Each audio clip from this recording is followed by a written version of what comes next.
All right, so we're going to take a look at this clip from the Kill Tony podcast. This one had Matt Rife and Jeremy, who is also Adam Ray. And about a half hour before it's over, a comedian comes out. I guess you could call him a comedian. This guy comes out and tells some jokes and then proceeds to be as creepy as one could possibly be. Now, if we know anything about Kill Tony, this show invites the creeps out of their caves. So let's see what this guy has to offer. All right. Here we go. Your next bucket pool. Lindsay, you know how the show works? Yeah, I have fucking Facebook. Okay. 60 seconds uninterrupted going to Ryan Dordery, everybody. Ryan Dordery. Here we go. The show continues. All right, so before he even says anything, because this goes on for a while, just look at him. Okay? Just look at him. Already a creep. Comes out immediately staring at Adam Ray's puppet. Probably wishes he could take it home. I mean, the tucked-in flannel. I mean, he looks so Amish that it's odd that he's under actual lights and didn't come out with a candle.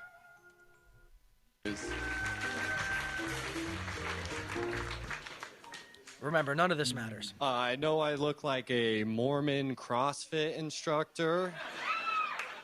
Or maybe only an extra in a Viking movie. I didn't get a supporting role. I have no lines. Despite that, I have the emotional and financial stability of a 14-year-old with a stolen credit card and divorced parents. All right, we're going to get to the part. Once they start interviewing him as to why he's actually even on the show, why he signed up, why he came to Kill Tony specifically. And to me, it looks like he dressed up. Like he dressed up with the sole intention of getting somebody's attention, I guess. And you'll see. Let's keep going. I spend most of my money at the strip club on escorts and on weed, honestly. So nervous, dude. So nervous, just saying stuff, and ultimately looking more creepy. So my solution is I'm going to go to a medical trial here in Austin. They're going to inject my butt with HIV medication. And in the cheek, not in the hole, in case anybody was wondering. I'm really afraid of public speaking, so the only reason I did... Okay, they cut him off because obviously he's trailing off, getting too nervous, stumbling over everything. But, you know, this poor Amish guy, dude, get ready. He was about to say it, and they cut him off. You want to finish that? The only reason I did this was to try to get Kim Congdon's attention. I tried to... Oh my God. You hear that? I don't even want to repeat it because it's probably the sickest thing I've ever heard on this fucking podcast. This guy signed up to do this show, attempted to write jokes, put his name on a piece of paper to be in a bucket because he wanted to meet Kim Congdon. I mean, is there anything more pathetic? I don't know. Hard to say. Pretty sad. But he looks like the type, right? Like, you know for sure he got dressed up thinking that he was going to somehow run into Kim. Or she's going to see this and be like, oh shit, what a well put together guy.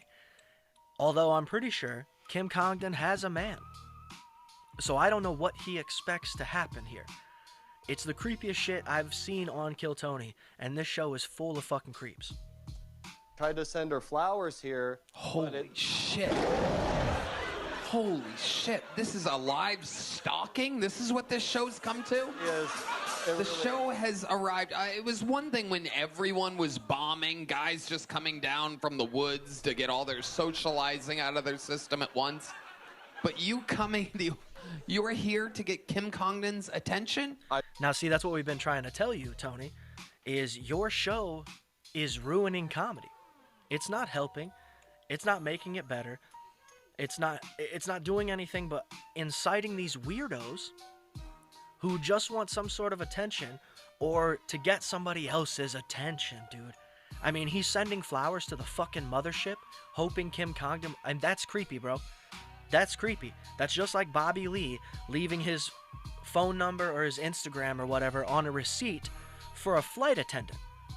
What are we doing, dude? How sexually frustrated are all these males? I drove 25 hours from Wow. Ladies it and only gets more gentlemen, you pathetic. are witnessing a part of Kill Tony Live which will one day be on one of those fucking crime shows. This is incredible. It's happening in real time. Yeah. Oh, The delusion. The delusion to think that it's even likely that she would be interested in you at all. Because most women aren't interested in that chase, creepy, I'm going to send you flowers to this place, I'm going to just show up while you're working. Like, women don't respond to that very well. And a guy like this probably knows that already, but he still does it. Fucking, I mean, this is a Redditor, this is a Discord mod, 100%. okay. Wow, Ryan. So is that really why you're here? Where did you drive 25 hours from exactly? Carson City, Nevada. Carson City, Nevada. You know this guy is also in the Kill Tony Reddit, and anytime somebody badmouths Kim Congdon, he's coming to her rescue. He's white knighting all day long, as often as he can. And I've been there. Oh, okay. Fuck I say about talking.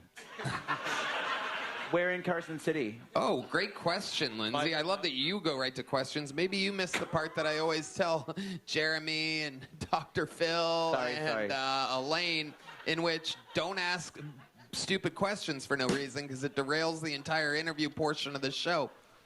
Lindsay? Yeah, you know, sort of like pointing it out. You know, instead of just moving on, pointing it out also ruins the flow of the show. Duh. Sorry, this is harder than it looks. Okay. Ryan, let's talk about it because this is going to be more of like a interrogation, solving a crime more than an actual Kill Tony interview. What was it that where did you see Kim Congdon where you fell in? I mean, is one of his eyes like super low? That was pretty weird. It looked like his eye, I don't know, maybe it's just me. love with September 1st, 2022 at... Oh my God. Like I said, What the fuck? like I said, it only gets creepier. He doesn't redeem himself in any way and make this like, oh, I'm in love with her, I talked to her, or nothing. It's so weird, dude. I don't think there's any way to actually redeem yourself being this creepy right out of the gate, because again, his last joke, which isn't even a joke, was I'm terrified of public speaking, but I had to come here in hopes that I could tell Kim Congdon that I love her and she could reject me completely and send me back with my tail between my legs, as she should. I mean, what do you think gonna happen, dude? What do you think gonna happen? You think you're gonna fucking pop the question? She's gonna marry you and you guys are gonna ride off into the sunset? What do you have to offer? You're not good at public speaking. At Mic Drop Comedy in San Diego, Kearney Mesa to be more specific, I talked to her for about 2 hours. Uh-huh. Oh my God. And do you really want me to say? I don't think he talked to Kim Congdon for 2 hours. I think he was around Kim Congdon and other people for 2 hours, and she pretended to listen, if anything, right? Like some crazy stuff? Fuck yeah! Yes, this is most likely. This is most likely gonna Guys, don't forget too. Kim Congdon was like one of the first regulars on Kill Tony. be edited out of the show because Thank God she we'd got be away, beyond huh? all insanity. But I know how I look. I know how I look. it's not about the look. It's more about the demeanor and the voice and everything else. Again, you're actually the best looking bucketball. You just beat out Kyle from the woods in Oklahoma. So Again, he does finger guns to the crowd when Tony says he's the best look. That's not a good thing. That's like being the tallest little person, okay? Being the smartest retard. It's no good, bro. it's not about your look. It's about the tone and what you said. But go ahead.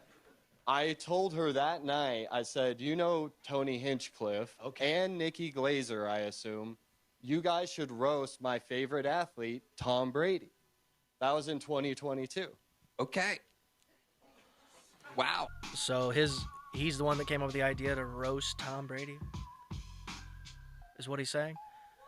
Again, how do you get this delusional is what I want to know.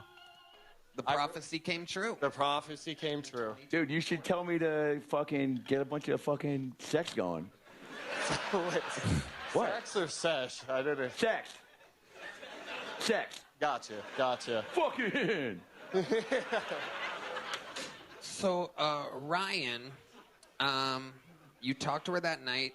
Do you try to communicate with her since then? Yeah. I mean, this is like I could spend an hour explaining the psychosis I'm in. It gets really. scarier with every answer.